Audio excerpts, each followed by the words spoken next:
my journey to becoming an AmeriCorps service member, I was Googling jobs back home, and I had remembered from high school we'd have Creek study. So it's like, oh, field trip. I didn't really remember who put it on or anything like that, but I remember always that I loved it, and so I had stumbled upon Rural Action, and that's who did it, and I was like, wow.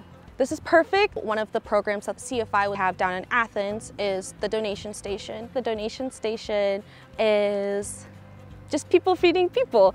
Community members can either donate cash or garden veggies, but with that money that we get at the market, each day we go back to the vendors and we're able to purchase more produce for our different receivers at the end of the market. Yeah, the mission of Friends of the Homeless is to help people find housing. People get bumps in the roads and they find themselves without housing.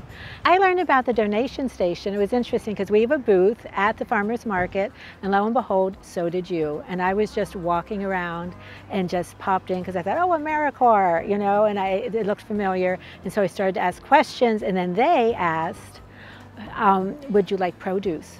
And we are a family shelter. Food is always a little bit of an issue. We depend on donations for food. People get so excited at seeing the fresh produce. And so, yeah, it has been a really added benefit.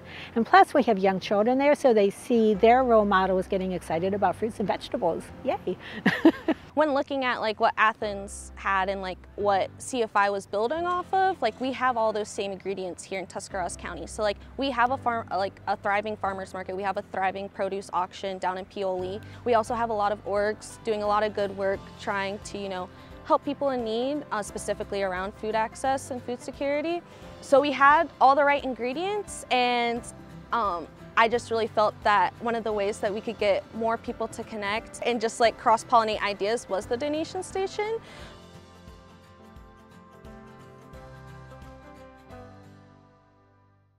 Our whole farm project encompasses a lot, but one of the things in it is an annual business planning and mentorship series that kind of walks a cohort of about 15 beginning farmers and about 15 mentors through 10 weeks of exploring different business topics, as well as kind of just sharing some real talk about the realities of farming.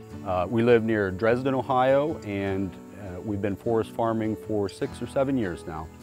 It's a combination of forest farming and more conventional crops like garlic and peppers, stuff like that.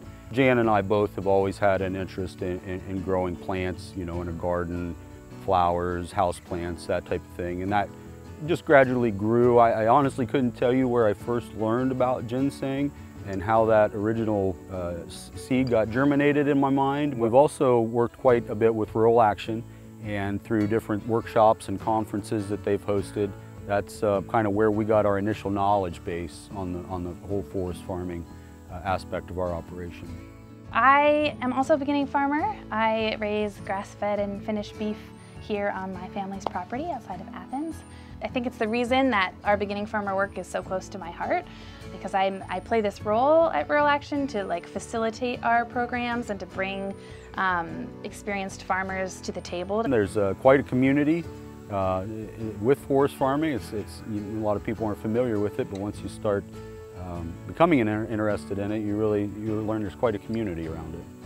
I had to give advice to beginning farmers. I would suggest 2 things. One is to get connected to your community of other small farmers or farmers of any type, and to kind of not be afraid to reach out for help. I have just straight up cold called people who are raising regenerative beef and said, can I come out and learn? And everyone is so gracious in sharing their knowledge and wanting to see another generation start to come up in place of farmers who are retiring.